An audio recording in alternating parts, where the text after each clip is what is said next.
Jacob's always had girlfriends, and it has disturbed me that since he's been home, he's not had a girlfriend. That's not typical of Jake. Jake doesn't have a girlfriend currently for many reasons. One is he's in his room all the time. You are not going to meet a girl sitting up in that room. No girl is going to happen to walk by. Why a girl would want to spend time with Jake. He doesn't look very good and smell very good. And if he did meet a girl that liked him, I would question that girl. My guests, Jacob, Susan, and Randy, are all joining me virtually. I also want to welcome someone else to this conversation, world-renowned life coach Mike Bayer. He's the author of Best Self, Be You Only Better, and the soon-to-be-released One Decision. I consider him the best at helping people maximize their true potential. Now, as a life coach, what's your gut level reaction as you hear all this and have studied all this? Thank you, Dr. Phil. My gut reaction is esteem comes from doing esteemable things. And as you pointed out, there's nothing that you're doing, Jacob, that is esteemable, that actually would create some self-esteem in your own life. When Dr. Phil talks about getting up, throwing things away, cleaning your room, getting organized because everything's getting done for you, we need to start to develop some self-esteem. I said, first off, internal dialogue needs to change.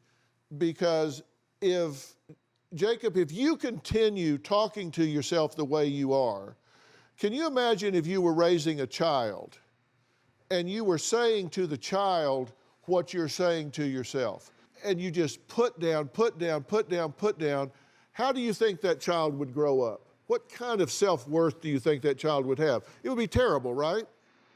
Yeah, I think that child would end up on your show too. Yeah, exactly. Now, if instead of that, you started saying to that child more realistic things, finding the positives within that child, what do you think that child would begin to do, Mike? Child would start to live the life they really want. Exactly. They live the life they deserve, you know?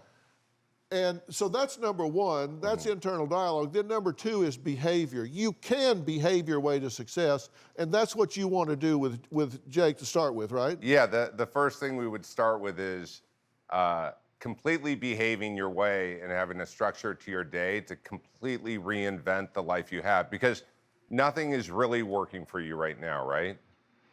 Yeah, There's only so many more levels in the video game that you can complete, right?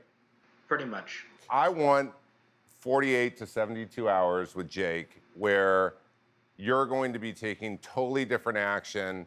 The first step is you turn in your video game system to your parents today, and we would be on the phone several times a day, just initially reinventing your life over the next 48 hours. You give me 48 hours, I guarantee you I can reinvent your life. And by on the phone, we're talking Zoom session, whatever, because you want to see what's going on. You want to actually have him start behaving his way to success. And there's no question, Jacob is depressed. But I don't know whether the depression is reactive to his situation or contributing to his situation. Maybe he needs an adjustment to medications. I don't know. But the first thing we've got to do is behavioral. Start with the basics, right? The basics. I mean, I want to look under your bed with you. I want to see your organized chaos and really understand what we're going to be cleaning up in your life.